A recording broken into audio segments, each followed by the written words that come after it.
One of the charms of angling is that it presents an endless field for argument, speculation, and experiment.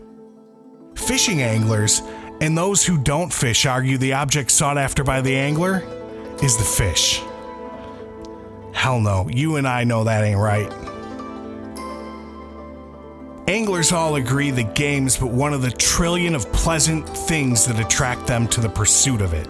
They argue and speculate and experiment in the matter of rods, tackle,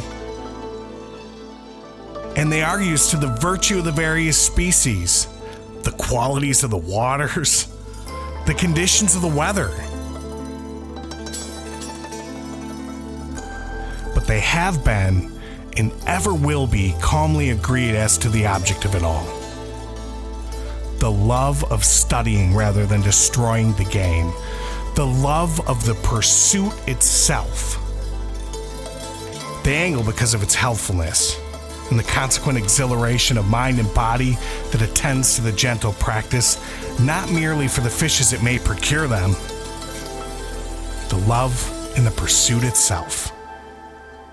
Hey, what's up? It's Phil from Fishing Roots. My old man is right down there. Gavin's just on the other side of this tree line. Doing something a little different today. Doing a little bit of trout fishing. Sick of ice fishing. It's an early catch and release only season in Wisconsin. We're gonna take advantage of that. Mix it up a little bit. Get something a little different than the old ice fishing rigmarole. I'm going spinning tackle. 25-mile-an-hour gusty winds. Gavin decided to fly rod. Of course. Good luck with that. This is probably one of the smarter things that I've done. You know, testing my agility. It's the Olympic season.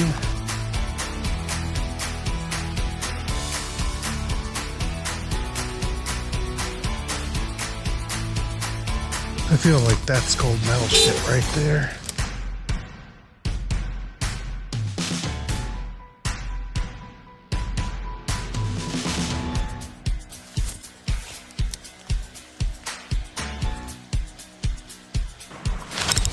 There we go. Boy, they like to roll, don't they? Took a little bit of coaxing to get him to hit. He hit it about 3 times.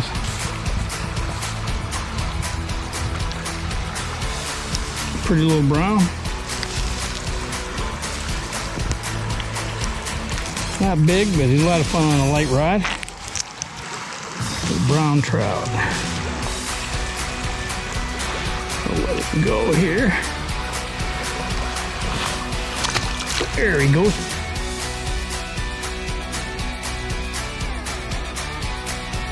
I wear this camouflage coat. Everybody thinks well, it's turkey hunting. You wear it for hunting and bow hunting, and I wear it for trout fishing because they don't pick you up quite as easy in this clear water. You know, I like a green or some kind of an olive drab color that'll blend in a little bit, you know, with the background, and not a bright red. I see a lot of these trout guys out west fishing. They got a red jacket on or a blue jacket, but these fish around here get fished pretty hard here in the Driftless area, and they definitely will spook. I like to keep my clothes kind of subtle. They don't pick you out quite as quick. There we go. A little better. Oh yeah, this is a good one. Now I can just keep him buttoned up. Yeah, I might have to get down here a little bit lower to get a hold of him. Oh yeah, this is a nice trout. Real nice one. Keep him out of that wood. Get down here a little lower where I can get a hold of him.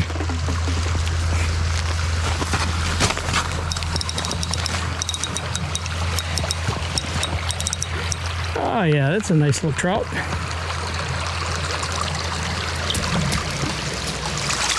Get him up here. There we go. Yeah, that's a little better. A little bit better. Pretty fish. Oh, it says nope, I don't want to go that way. I want to be back down in that hole.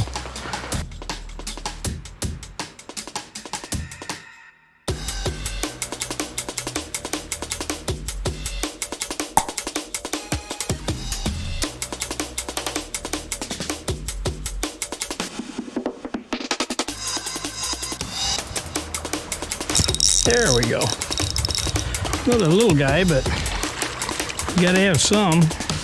They seem to want it really slow. I'm just dragging it across the bottom and not jigging it so much anymore. Another pretty little brown.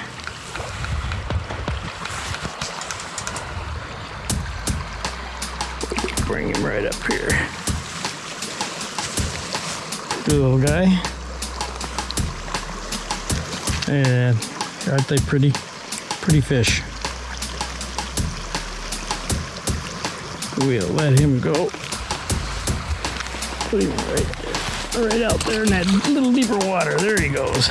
Don't judge me, I'm not gonna lie, it's nice to not be ice fishing. However, those first few casts, there's a little bit of rust to work off. I have a 2-piece rod, I'm not gonna bash the brand, but it's giving me fits. It's like carrying a wet noodle. My old man tells me about a rod he's been using the last few years that works super well for him. Yeah, these trout rods double as crappie rods and bluegill rods, and I use them for everything, a little bit of everything. They're a Shimano Sensolite. If you can find them, they're really not an expensive rod, and they match up with this Nasty, Shimano Nasty really well. It's 1000, but perfect little rod for panfish or, you know, trout fishing. There we go. Let's see what we got here. I don't know. It might be another big old chub. Ha, they're sure hitting it. Oh yeah, look at that. Ha, this one's got a bunch of those cold water spots all over him. So we definitely know it's a different fish. But get a big old mouth on them things. Heck, they could eat little trout. I've caught them on everything from crayfish imitations to spinners to quite a few, but never had several. Boy, that'd be a good old pike bait on Mendota. They'd be hitting that.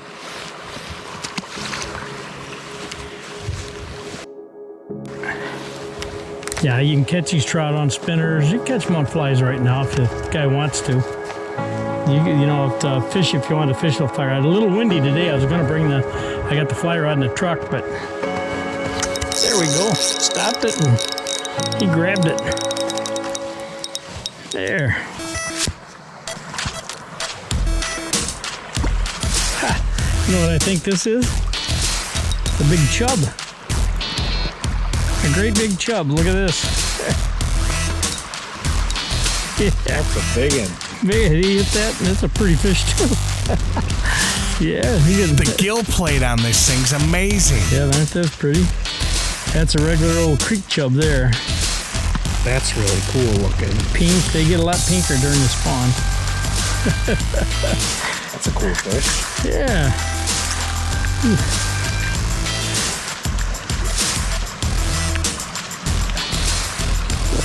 Smoke it, I still won't eat it.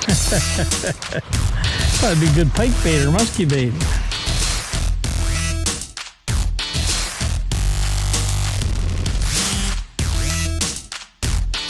Gonna do more fly fishing today, but the wind, we had 30-mile-an-hour gusts, so decided, nah, not me. I'm pretty good with a fly rod, but you know, it's just a lot of work when that wind is up, putting it in the right spot. Brown, red.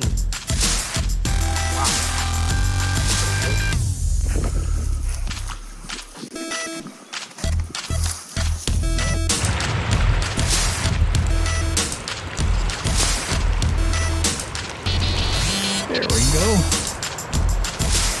Little brownie. Getting washed off. Nice little fish. Pretty coloration on him. Let him go.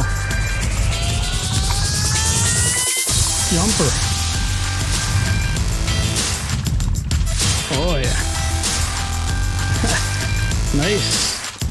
Fun trout.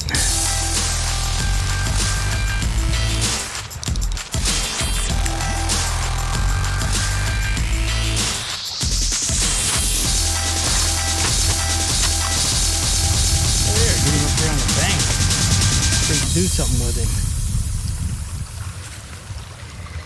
him. Yeah. Another nice little trout. Pretty fish, aren't they? Yeah. 10-inch fish, 12-inch fish maybe. There you go. All right. The sun is out, it's a really bright day, and you have to be careful of the angle of your shadow. Try and get it behind you on these sunny days. If an angler's not careful, a trout will see him.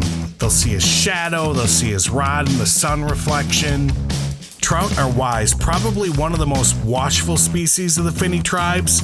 They can hear you, they feel vibration on the ground when you're walking along the shore. You have to be really smart about your approach to the water if you want to actually catch fish. Once you spook trout, it's game over. You're better off giving them 30 minutes and coming back to that hole on your way back to the truck. I don't know how big he is. Looks like a nice one though. Oh yeah. Nice one. There he goes. Oop. Cast down a little bit further in the hole. That's the water I hadn't been fishing in. He must have been laying down in there. But also I slowed my retrieve down, and that seems to have made a difference too. They're pinning it. I think they're pinning it to the bottom instead of chasing it up higher. Yeah, I'm using a little smaller. I downsized a little bit on that.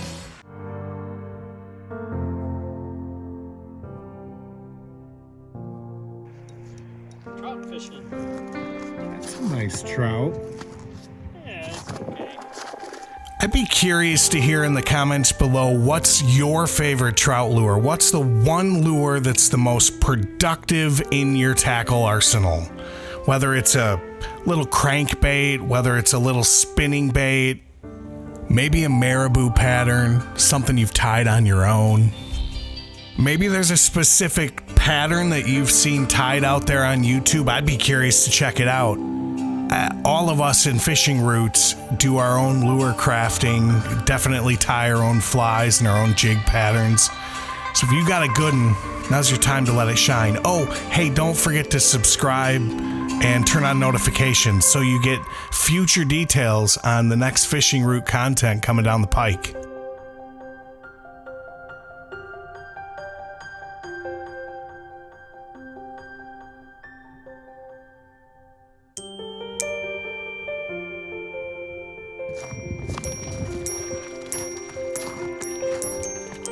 Ooh.